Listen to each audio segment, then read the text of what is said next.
بسم اللہ الرحمن الرحیم۔ السلام علیکم۔ مزمل وائس آفیشیل میں خوش آمدید۔ مجھے شہر سے اپنی نوکری سے ہاتھ دھو کر واپس گاؤں آئے آج دوسرا دن تھا اور ابھی میں صحن میں پڑی چارپائی پر سیدھا لیٹا دھوپ سینک رہا تھا کہ میرے نتنوں میں ایک ہلکی سی ناگوار بو گھسی۔ وہ بو تیز نہیں مگر شدید ناگوار ضرور تھی جو مسلسل مجھے آ رہی تھی۔ میں نے کراہت سے ناک سکیڑی۔ اماں، او اماں، یہ بدبو کیسی ہے؟ میں نے جھنجھلا کر اٹھتے ہوئے اماں کو آواز دی اور برا سا منہ بنایا تھا۔ اماں کمرے سے بھاگی ہوئی آئی تھی۔ اماں کا ایک اکلوتا پتر پورے 3 سال بعد اپنی شکل دکھائے تو اس نے یہی کرنا تھا، یعنی ہاتھ کا چھالا بنائے ہوئے تھی اور میں بھی صحیح نخرے دکھا رہا تھا۔ البتہ ابا میری نوکری سے فراغت کی وجہ جانتے تھے، اس لیے وہ مجھ سے نالاں تھے اور جب سے میں گھر آیا تھا وہ گھر میں کم پائے جاتے تھے۔ خیر، اماں کو دیکھ کر میں نے ماتھے پر بل ڈالے۔ اماں نے بدبو محسوس کر کے ناک پر دوپٹہ رکھا تھا اور کہا، یہ پڑوس سے آ رہی ہے پتر، کرتے کیا ہیں یہ؟ میں نے تیکھی نظر ساتھ والے گھر کی دیوار پر ڈالتے ہوئے پوچھا تھا۔ 3 سال پہلے جب میں یہاں سے گیا تھا تو یہ گھر خالی تھا مگر اب اچانک آباد ہو گیا تھا اور نہ جانے رہتا بھی کون تھا۔ جو بھی تھا اگر اس کی ہٹ درمی ایسے ہی برقرار رہی تو میرے عتاب سے نہیں بچ سکتے تھے۔ پتہ نہیں کیا کرتے ہیں اور کیا کر رہے ہیں، ان کو کوئی کچھ کہتا نہیں کیا؟ میں نے گراں گزرتی بدبو سے بچنے کے لیے کمرے کو ہی اپنی بہترین پناہ سمجھا اور اٹھ کر کمرے کی طرف بڑھا۔ 2 جوان جہان لڑکیاں راتوں رات آ کر بس گئیں، نہ جانے کہاں سے، کون ہیں، گھر بار کیسے چلاتی ہیں کون جانے، اور ایسی لڑکیوں سے کون منہ ماری کرے۔ پوچھ گچھ کرنے گئی تھی وہ نکڑ والی نائی سلمہ، مگر واپس آ کر کچھ بولنے سے پہلے ہی لکوا مار گیا۔ اب بستر پر پڑی رہتی خود کو کوستی ضرور ہوگی کہ میں وہاں گئی کیوں۔ اماں کی روداد میں میرا غلیظ دماغ صرف 2 لڑکیوں پر اٹک گیا تھا، یعنی 2 لڑکیاں اکیلی، آگے پیچھے کوئی نہیں، گاؤں والے بیزار، اور آگے جو میں سوچ رہا تھا، شیطان بھی مجھ سے پناہ مانگے، مگر میں تو تھا ہی ایسا، ہر نظر کے سامنے سے گزرتی لڑکی کو اپنی بھوکی بمبور دینے والی نظروں سے تاڑنا اور موقع پاتے ہی داؤ لگا دینا۔ مگر شہر میں یہ میرے داؤ پیچ کافی کام آئے جس نے میری بھوک کو 4 چاند لگا دیے، اس لیے گاؤں آ کر بھی میں اسی داؤ کے لیے بے چین تھا۔ مگر یہ شہر نہیں تھا، گاؤں تھا جہاں سب کی عزت سانجھی والا رواج تھا۔ مگر اب مجھے لگ رہا تھا کہ میری تمنا پوری ہو جائے گی۔ شام کو میں اپنے 2 دوستوں نوابی اور گلاب، جو گاؤں کے میرے ہی طرح کے نکمے اور نظر باز تھے مگر ان کی نظر بازی سے صرف میں واقف تھا، یا وہ لڑکیاں جن کو وہ تاڑتے تھے۔ یار، میں نے سنا ہے میرے پڑوس میں 2 کنواری کلیاں رہتی ہیں۔ میرا انداز بہت لوفرانہ تھا۔ ہاں، رہتی تو ہیں، مگر یار کل سے میں نے ان کو دیکھا نہیں۔ ارے وہ ایک کلی پانی لینے جاتی ہے نا، پگ ڈنڈی سے گزر کر، گلاب نے کہا تھا۔ اچھا، میں نے پرسوچ انداز میں کہا اور ارادہ کیا کہ کل سے پگ ڈنڈی پر ڈیرا لگانا ہے۔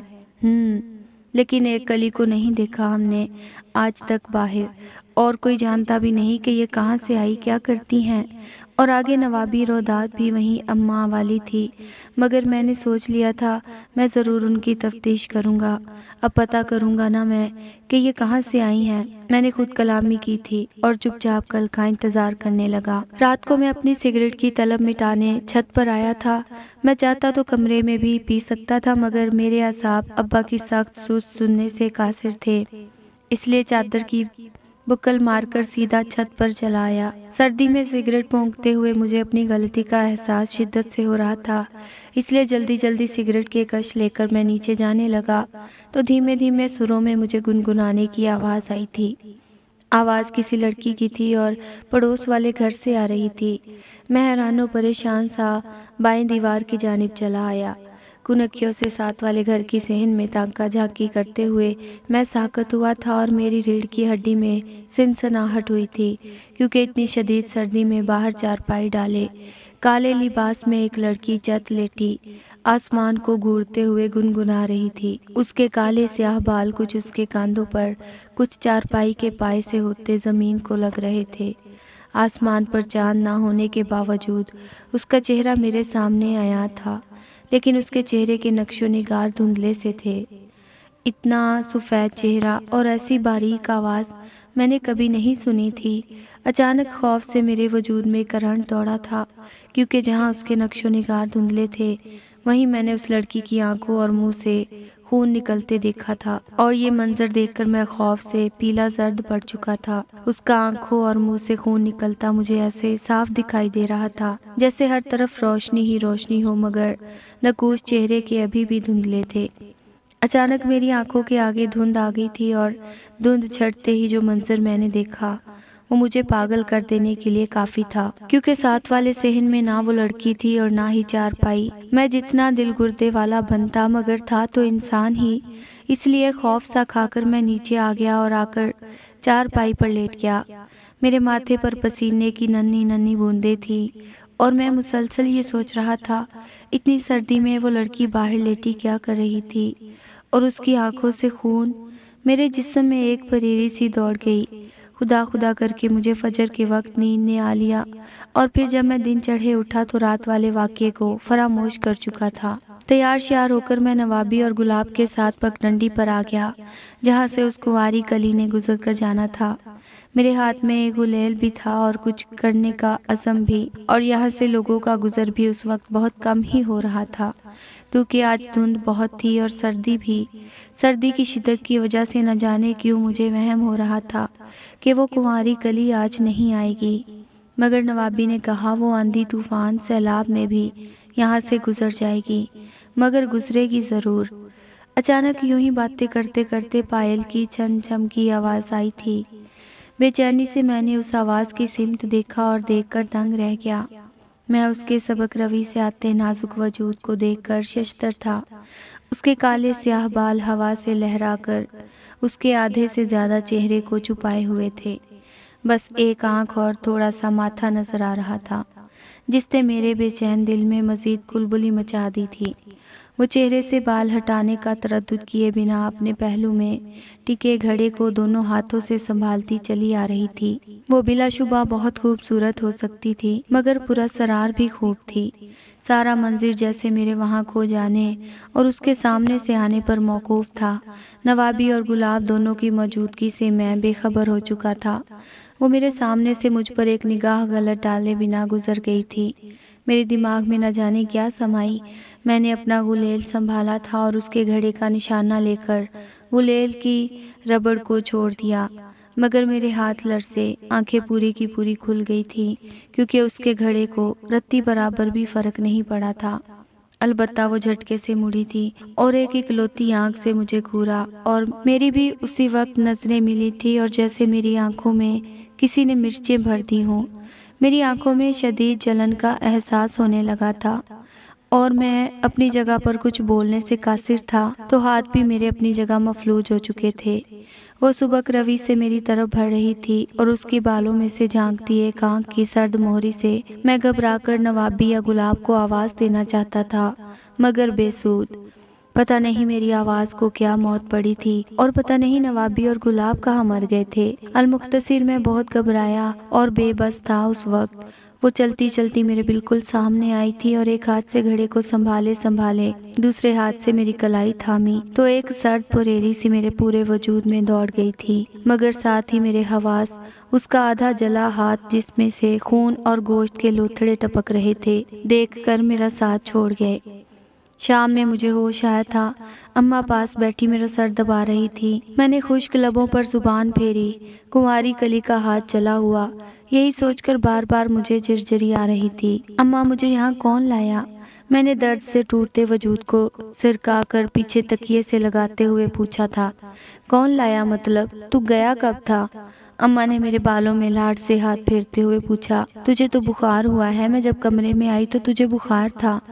اماں کے الفاظ سے میرا وجود حیرت کے شدید جھٹکوں کی زد میں تھا۔ بھلا ایسے کیسے ہو سکتا تھا کہ میں تو نوابی اور گلاب کے ساتھ کنواری کلی کو دیکھنے کے لیے پگڈنڈی پر گیا تھا، اور وہاں سے آیا کب؟ نہیں اماں، میں نوابی کے ساتھ نکلا تھا نا گھر سے۔ میں نے مچل کر زور دیا اپنی بات پر۔ میرا دماغ اتنے عجیب و غریب واقعات کو قبول کر نہیں پا رہا تھا۔ ہاں میرے جان تو نکلا تھا گھر سے، مگر 2 گھنٹے میں تو واپس آ گیا تھا، اور آ کر کھویا کھویا سا تھا، اور پھر تو کمرے میں آ کر سو گیا تھا۔ اماں نے قدرے حیرانی سے مجھے دیکھتے ہوئے تفصیل سے کہا۔ میں خود آیا تھا اماں، یا نواب بھی لایا تھا؟ مجھے تسلی نہیں ہو رہی تھی، نہ جانے کیوں، مگر اماں کو کیا ضرورت پڑی تھی جھوٹ بولنے کی؟ پتر تو خود چل کر اپنے پاؤں پر اندر آیا تھا۔ اماں تھوڑا سا متوحش ہو کر مجھے عجیب نظروں سے دیکھنے لگی تھی۔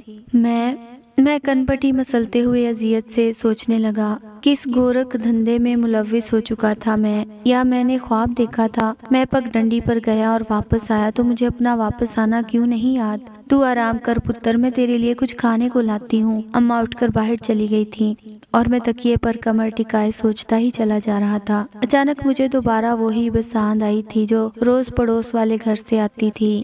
پہلے میں نے سوچا کہ کنواری کلیوں کا خیال دل سے نکال دوں، مگر پھر اچانک پراسراریت کی کھوج کا جنون میرے دماغ پر سوار ہوا تھا اور میرے قدم چھت کی جانب اٹھنے لگے۔ جیسے جیسے قدم اٹھا رہا تھا میرا دل بہت تیز تیز دھڑک رہا تھا اور ماتھے پر پسینے کی ننھی ننھی بوندیں تھیں۔ میں نادانستہ اور بے اختیار اٹھتے قدموں سے ساتھ والی دیوار کی جانب چلا آیا اور صحن میں جھانکا۔ صحن میں کنواری کلی بیٹھی ایک چھوٹی سی دیگچی میں چمچہ چلا رہی تھی، اور وہ بساند شاید اسی کھانے کی تھی جسے وہ پکا رہی تھی۔ میں نے دیگچی میں دیکھا وہ بڑی بڑی گوشت کی بوٹیاں تھیں، مگر مجھے سمجھ نہیں آئی کہ گوشت پکانے پر ایسی بدبو اتنی ناگوار کہ متلی ہونے لگے، اور کیا کھانا پکاتے ہوئے اسے خود کو نہیں آ رہی تھی۔ مجھے گھن آنے لگی۔ اچانک مجھے خود پر کسی کی تپتی نظروں کا احساس ہوا تھا۔ میں نے ادھر ادھر اور ساتھ والے پورے صحن میں دیکھا، مگر کوئی نہ تھا، جبکہ صحن میں کھانا بناتی کنواری کلی کی بھی اس کی جانب پشت تھی، اور وہ شاید میری موجودگی سے بے خبر اپنا کام انہماک سے کر رہی تھی۔ لیکن مجھے کسی کی تپش زدہ نظروں کا احساس بخوبی ہو رہا تھا، اور مسلسل پڑوس کے صحن میں سے ہی ہو رہا تھا، مگر صحن بالکل خالی تھا سوائے ایک مٹی کے چولہے اور کنواری کلی کے۔ مگر میں بھی ڈھیٹ بنا کھڑا رہا۔ اوہ، مجھے سن کر حقیقتاً افسوس ہوا تھا۔ یار چلنا چاہیے، میں نے نوابی کو دیکھ کر کہا۔ نوابی نے اس بات میں سر ہلایا۔ ہاں، میں بھی تجھے ہی لینے آیا تھا، گلاب بہت رنجیدہ ہے، اسے ہماری ضرورت ہے۔ میں نے بھی افسردہ چہرے کے ساتھ نوابی کی تائید کی۔ چلتے ہیں۔ میں اٹھنے لگا تو اچانک مجھے ساتھ والی چڑیل یاد آئی تھی۔ اب وہ میرے لیے کلی نہیں بلکہ ایک خوفناک چڑیل تھی، بلا یا پھر آدم خور، مگر خوبصورت کلی تو کسی لحاظ سے نہیں تھی۔ مجھے خوف نے آ لیا تھا کہ کہیں وہ، پھر میں نے دل کڑا کیا، جو اتنے دن میں میرا کچھ نہ بگاڑ پائی تھی وہ آگے کیا کرتی۔ دوسری طرف میرا جگری یار گلاب تھا، اسے میری ضرورت تھی، مجھے وہاں ہونا چاہیے تھا۔ یہ سوچ کر میرے دل و دماغ میں آتے ہی میرا سارا ڈر ختم سا ہو گیا تھا، اور میں نوابی کے ساتھ گلاب کے گھر آ گیا۔ پورا گاؤں وہاں اکٹھا تھا اور گلاب میری سوچ سے زیادہ رنجیدہ تھا۔ مجھے سمجھ نہیں آ رہی تھی میں اسے کیسے تسلی دوں، اس لیے اس کے کندھے پر ہاتھ رکھ کر اپنے سینے میں زور سے بھینچا۔ وہ بھی بچوں کی طرح پھوٹ پھوٹ کر رو پڑا۔ جنازے کے ساتھ قبرستان جاتے ہوئے اور تدفین کے بعد واپس آتے ہوئے میں موت جیسی شفاف حقیقت کو ہی سوچ رہا تھا، اور میرے ذہن میں اپنے گناہ چل رہے تھے جو آج تک میں کر چکا تھا۔ وہیں تدفین کے دوران نوابی نے سرسراتے لہجے میں کہا تھا، یار کتنی خوفزدہ وحشت بھری جگہ ہے نا، اور رات کو تو اسی وحشت بھری جگہ پر چوری چھپے اپنا نشہ پورا کرنے آتا ہے۔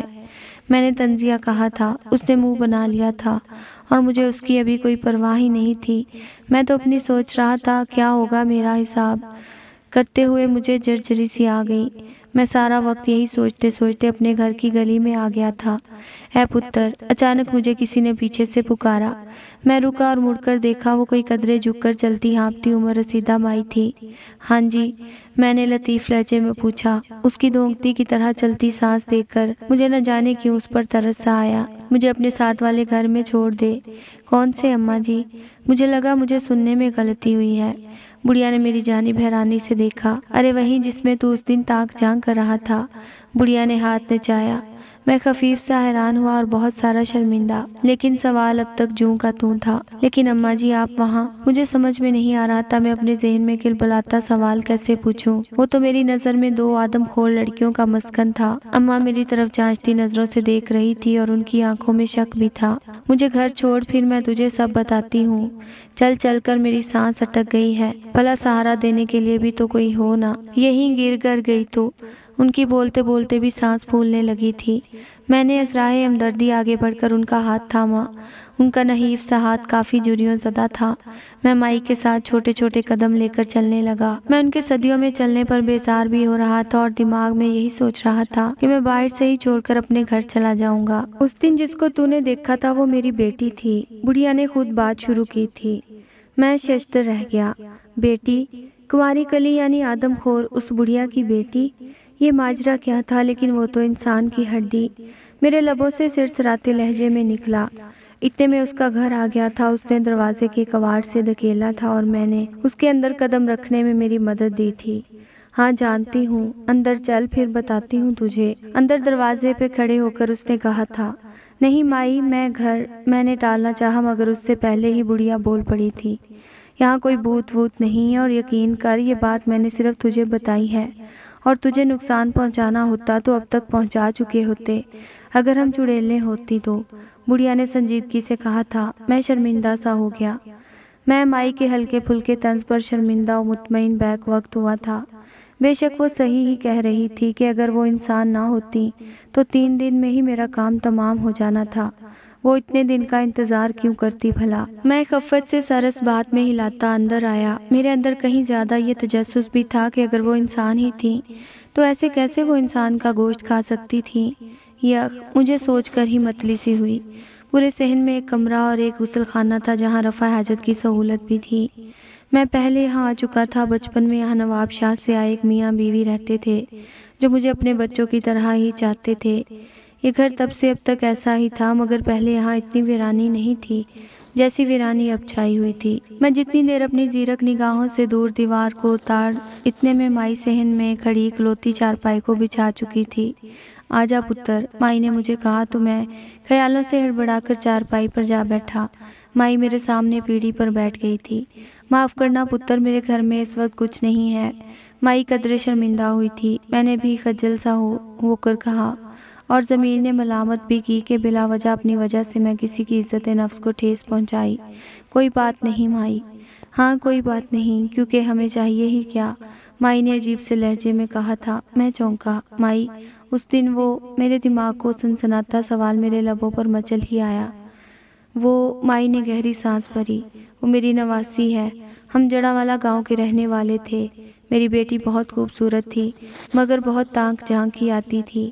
تانک جھانک کا مطلب سمجھتے ہو نا؟ مائی نے بیچ میں ہی بات روک کر مجھ سے استفسار کیا۔ اس سے پہلے میں سر اس بات میں ہلاتا کہ مائی خود بول پڑی۔ کیسے نہیں پتا ہوگا، خود بھی تو یہی کرتے ہو۔ مائی کی بات مجھے بے حد چبھی تھی اور میں اندر ہی اندر پیچ و تاب کھا کر رہ گیا، لیکن سچ بات تھی، کچھ کہہ نہ پایا۔ میری بیٹی کی اس عادت کی وجہ سے مجھے اس کی شادی جلدی کرنی پڑی، مگر شادی کے 2 سال بعد ہی وہ اپنے شوہر سے لڑ جھگڑ کر طلاق لے کر اور 1 سال کی بیٹی لیے دوبارہ میرے در پر آ گئی۔ کہتے ہیں زندگی کا بڑا سانحہ زندگی بدل دیتا ہے اور ساتھ ساتھ انسان کو بھی، مگر پتر میری بیٹی کے لچھن تو وہی تھے نا۔ میں اسے بارہا روکتی مگر وہ رکتی ہی نہ تھی۔ اس کی بیٹی کے واسطے بھی دیے مگر یوں ہی کرتے کرتے میری نواسی 17 سال کی ہو گئی۔ وہ اپنی ماں سے زیادہ خوبصورت تھی مگر عادتوں میں اپنی ماں سے الگ ترین، اس لیے 18 میں ہی اس کا رشتہ آ گیا اور جیسی وہ تھی اس کے نصیب میں اسی کی طرح خوبصورت لڑکا آیا اور سب مناسب دیکھ کر میں نے ہاں کر دی۔ مگر مائی کی بولتے بولتے سانس پھولی تھی۔ مگر کیا مائی؟ میں جو جانتا تھا سانس چڑھ جانے کی وجہ سے مائی بول نہیں پائے گی، پھر بھی میں نے بے صبری دکھائی۔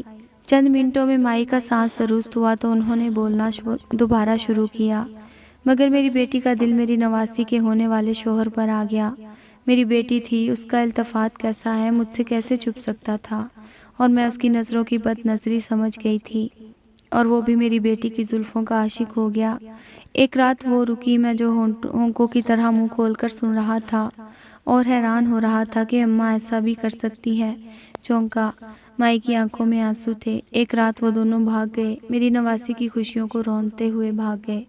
میں نے گاؤں والوں کی باتیں جیسے سنی اور اپنی نواسی کو کیسے سنبھالا الگ داستان ہے، مگر 2 دن بعد میری بیٹی، وہ بتاتے بتاتے شاید کہیں کھو گئی تھی۔ میری بیٹی اجڑی حالت میں رات کو میری دہلیز پر کھڑی تھی۔ وہ اسے درندوں کی طرح نوچ نوچ کر بھاگ گیا تھا۔ میں گاؤں والوں کی باتوں سے پہلے ہی اوب چکی تھی۔ اس کو ایسی حالت میں دیکھ کر ہوش و حواس کھو بیٹھی۔ اسے اندر لائی سنبھالا، مگر رات کو جب آنے والی صبح کی تلخ حقیقت کو سوچتے سوچتے میرا دماغ پھٹنے لگا تو میں اٹھی اور اپنی بیٹی کا گلا دبا دیا۔ مائی کو سنتے سنتے میرے رونگٹے کھڑے ہوئے تھے۔ میں نے مائی کی طرف ہراساں نظروں سے دیکھا، مگر وہ خلا میں دیکھتی ہوئی بولتی جا رہی تھی۔ اور پتہ کہاں دفنایا تھا؟ مائی نے مجھ سے پوچھا تو جو میں خوف سے بیٹھا تھا ہڑبڑا کر نفی میں سر ہلایا۔ اس گھر کے صحن میں۔ مائی نے صدمے سے مسکراتے ہوئے مجھے آگاہ کیا تھا۔ میں ہکا بکا بیٹھا ان کو سن رہا تھا۔ اندر کمرے سے مجھے اچانک کھڑکی میں ایک ہے اولا سا گزرتا دکھائی دیا۔ یعنی آپ کے کہنے کا مطلب ہے کہ آپ نے اپنی بیٹی کا گلا دبا کر اسی گھر میں دفن کر دیا؟ میں نے شدید حیرانی سے استفسار کیا۔ ہاں، میں نے ہی مارا۔ بد نظر تھی وہ، اور یہ ایسے لوگ کبھی سدھرتے نہیں۔ اور لیکن مائی وہ بیٹی تھی آپ کی، میں نے یاد دلانا ضروری سمجھا۔ اندر ہی اندر میں بری طرح ڈر چکا تھا۔ ہاں تھی تو، مگر جس کو اس نے دھوکہ دیا وہ میری نواسی تھی۔ ایک گناہ کو مار کر میں نے اپنی ممتا بھرا دل پتھر کر لیا، کیونکہ وہ ٹھیک ہو کر پھر وہی کرتی۔ جانور کے منہ کو خون لگ جائے تو پھر رکتا نہیں۔ میں نے شرمندگی سے سر جھکا لیا۔ میرا اپنا آپ بھی تو اتنا ہی گدلا تھا، میرے منہ کو بھی تو خون لگ چکا تھا۔ ہاں، اس رات میری نواسی نے مجھے ایسا کرتے دیکھ لیا اور وہ ذہنی توازن کھو بیٹھی۔ وہ آئے گئے کے سامنے اس رات والا واقعہ دہرانے لگتی اور لوگ مجھے مشکوک نظروں سے دیکھتے بنا۔ کفن دفن کے دفن ہوئی میری سانچ پر پھر سوالات اٹھے۔ میں وہ گھر چھوڑ کر رات یہاں آ گئی۔ یہ میرے چچیرے بھائی کا گھر تھا جس سے میں نے بات کی اور آ گئی۔ لیکن میری بیٹی کا بد نصیب کہ ایک رات اس کی ذہنی حالت بگڑی اور وہ چلانے لگی۔ اس رات کا واقعہ بولنے لگی۔ میں نے اس کے منہ پر ہاتھ رکھنے کی کوشش کی، مگر میں اکتا گئی تھی اور میں نے اس کے منہ کو بند کرنے کے لیے گلا دبا دیا، اور میرے ماتھے پر پسینہ چمکنے لگا تھا اور میرا یہاں دم گھٹنے لگا۔ اور وہ پتہ کہاں دفن ہوئی؟ مائی نے عجیب پراسرار مسکراہٹ سے کہا تھا۔ میرے دل کی رفتار کافی تیز تھی اور میں بس بھاگنے والا تھا، لیکن پھر بھی میرا سر نفی میں ہلا۔ وہ اس جگہ دفن ہے جہاں تم بیٹھے ہو، اس منجی چارپائی کے نیچے۔ وہ کہتے ساتھ ہی بری طرح ہنسنے لگی تھی۔ اس کا چہرہ مکروہ لگنے لگا تھا۔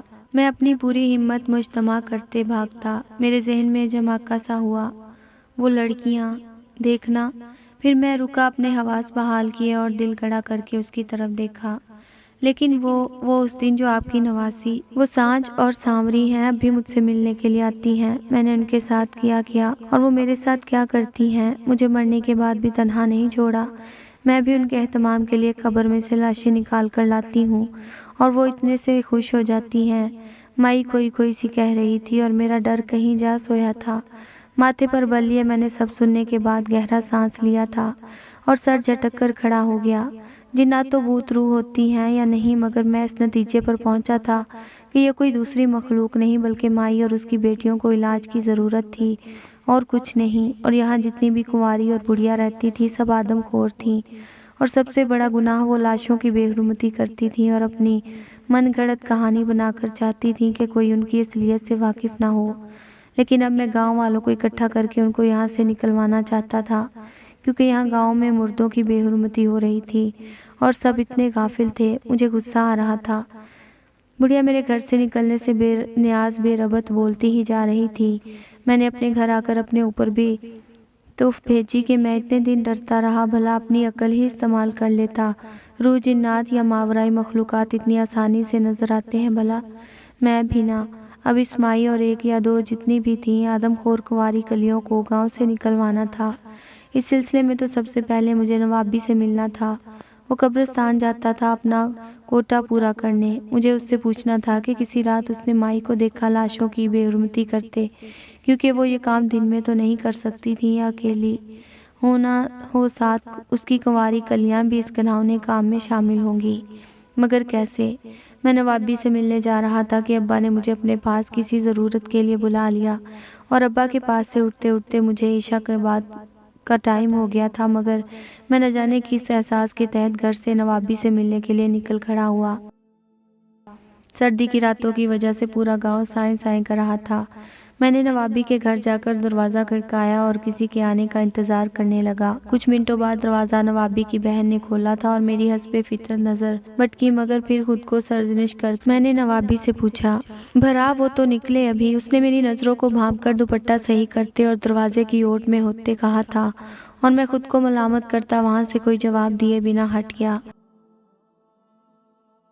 مجھے خود سے گھن آ رہی تھی، یعنی مائی ٹھیک کہہ رہی تھی کہ جس کو خون لگ جائے وہ ہٹتا کہاں ہے، اور اسی گندی عادت اور خون کے اثر نے میری نظریں ہر لڑکی کے لیے ببھورنے والی کر دی تھیں۔ بہن بیٹی کی تفریح کیے بنا کتے والی نظر۔ میں نے خود کو موٹی سی گالی دی، مگر شاید میں یہ بھی کہاں جانتا تھا کہ یہ گالی میں نے خود کو نہیں اپنے والدین کو نکالی ہے۔ میرے لیے تو یہ تسکین قلب تھا، کیونکہ ہر انسان کی طرح سدھرنے کی کوشش سے زیادہ خود کو برا بھلا کہنا مجھے آسان لگا تھا۔ خیر، اپنی نظر میں اعلیٰ سوچ لیے نوابی سے ملنا چاہتا تھا۔ میں جانتا تھا کہ نوابی اپنا کوٹا پورا کرنے قبرستان گیا ہوگا۔ میں اس کے پیچھے قبرستان نکل کھڑا ہوا۔ قبرستان میں قدم رکھ کر میرے پورے وجود میں جیسے سنسنی دوڑ گئی تھی، اور اندھیرا بھی بہت تھا، مگر تھوڑی سی چاند کی روشنی نے مجھے حوصلہ دیا تھا اور میں قبروں کو پھلانگتا آگے بڑھنے لگا۔ تیسری چوتھی قبر کے پاس ہی مجھے نوابی نظر آ گیا تھا۔ وہ پاؤڈر اپنے اندر ڈالتا ہوا پوری طرح ٹن تھا اور ایک قبر پر پڑا نہ جانے کیا اول فول بک رہا تھا۔ مجھے اس پر غصہ آیا۔ لوگ جو قبرستان میں بھی جا کر اپنا محاسبہ نہیں کرتے، وہ اصل پتھر دل ہوتے ہیں، اور نوابی بھی ایک ایسا ہی بے ضمیر انسان تھا، اور شاید میں کم ظرف، کیونکہ میرا احتساب اور گناہ سے توبہ صرف قبرستان تک ہی محدود تھی، اور قبرستان سے نکل کر پھر میں نے جھک کر ہوش و گرد سے بیگانہ نوابی کو ہلایا تھا، اور جواب میں اس کے منہ سے گالیوں کی بچھاڑ ہو گئی۔ میں نے بھی جواباً گالی دیتے ہوئے ایک ٹھوکر اس کی کمر پر رسید کی اور سیدھا ہوا۔ سیدھا ہوتے ہی جو منظر میں نے دیکھا وہ میری جان نکالنے کے لیے کافی تھا۔ میں نے نوابی کو جھنجھلا کر اور قدرے نفرت سے ایک لار رسید کی تھی اور سیدھا ہوا۔ سیدھا ہوتے ہی جو سامنے نظارہ میں نے دیکھا وہ میری جان نکال لینے والا تھا۔ کوئی تھا جس کا کالا سایہ مجھے ادھر کی طرف دکھائی دیا تھا جس طرف گلاب کے ابا کی قبر تھی، لیکن قبرستان میں تاریکی کی وجہ سے میں صحیح سے آشنا نہیں ہو پا رہا تھا کہ وہ کون ہے۔ میں نے اپنی پوری ہمت جمع کرتے ہوئے ایک قدم آگے کی طرف بڑھایا۔ بے شک میں پوری طرح لرز رہا تھا، مگر اس کے باوجود میں آگے بڑھ رہا تھا۔ کوئی قوت تھی جو مجھے اپنی طرف مائل کر رہی تھی، اور اندر کہیں یہ خیال، اوکھلی میں سر دیا تو پھر موصلوں سے کیا ڈرنا۔ تو میں بھی اب جب ایک خطرناک مسئلے میں پھنس چکا تھا، بلکہ خود کو پھنسا چکا تھا، تو ڈرنا کیسا؟ ویسے بھی نوابی نشے میں دھت ہی صحیح، مگر اس کے آدھے پونے وجود کی موجودگی کی وجہ سے بہت ڈھارس بندھی تھی۔ میں جب 10 فٹ کے فاصلے پر آ گیا تو چاند کی نحیف سی روشنی میں نے دیکھا کوئی نازک سا وجود قبر پر دیوانوں کی طرح جھکا ہوا ہے۔ پھر چند منٹوں بعد مجھے ادراک ہوا وہ کنواری کلی ہی تھی، یوں ہی اپنے چہرے پر ایک طرف بال گرائے تیزی سے گلاب کے ابا کی قبر کھودنے میں مصروف تھی۔ میں اس کی تیزی پر ششدر تھا۔ ایک جوان ہٹا کٹا نوجوان بھی اتنی تیزی سے نہیں کر سکتا جتنی تیزی سے وہ لگی ہوئی تھی۔ اس کی تیز سانسوں اور منہ سے نکلنے والے پرجوش ہنکارے قبرستان کی ہولناکی میں اضافہ کر رہے تھے۔ مجھے اس کی دیوانگی بھری وحشت دیکھ کر جھرجھری آ گئی۔ بلا شبہ وہ منظر خوفناک تھا، اور میری جگہ کوئی اور ہوتا چکرا کر گر جاتا، لیکن میں جانتا تھا کہ وہ بڑھیا اور اس کی نواسی دونوں مردار خور ہیں، اور میں گاؤں والوں کو اس بات سے آگاہی دینا چاہتا تھا۔ اپنی ڈور بنانا تھی مجھے۔ لڑکیاں مجھے ہیرو سمجھتیں، پورے گاؤں میں میری واہ واہ ہو جاتی۔ میں اب بھی اپنا مفاد دیکھ رہا تھا، اور خیالوں میں لڑکیوں سے بتایا تو ہے میری گندی عادت میری فطرت بن گئی تھی، اور فطرت ایسے کیسے بدل سکتی ہے۔ میں نے سوچا کہ میں پیچھے جا کر نوابی کو ہوش دلاؤں، اور میں یہاں کھڑا ہو کر اس کی نگرانی کروں کہ یہ بھاگ کر ہی نہ جائے، اور نوابی گاؤں والوں کو اکٹھا کر کے لائے۔ اور یہی سوچ لے کر جیسے ہی میں مڑا، میرے قدموں کے نیچے سے زمین کھسک گئی تھی۔ میرے بالکل پیچھے بالکل سفید چہرے اور بالکل سیاہ آنکھوں والی ایک عورت کھڑی تھی۔ اس کے لبوں پر پیڑیاں جمی تھی، لیکن اس کے باوجود ہونٹ لال تھے، بال کالے تھے، جس نے اس کے آگے اور پیچھے کو ڈھانپ رکھا تھا۔ یہ وہی تھی جس کو میں نے اس رات صحن میں دیکھا تھا، چاند کی کمزور سی چاندنی، قبرستان، اور یہ عورت جس کی آنکھوں سے اب خون بہنے لگا تھا۔ یہ دیکھ کر ابھی چند منٹوں والی میری شیخی دور بھاگ گئی تھی، اور میرے ہر مسام سے پسینہ پھوٹ پڑا۔ وہ یک ٹک میری آنکھوں میں دیکھ رہی تھی، اور میرے جسم سے جیسے جان نکل رہی تھی۔ میں نوابی کو آواز دینا چاہتا تھا، مگر میرے منہ سے آواز نکل نہیں پا رہی تھی۔ میرے قدم کسی نے زمین میں جکڑے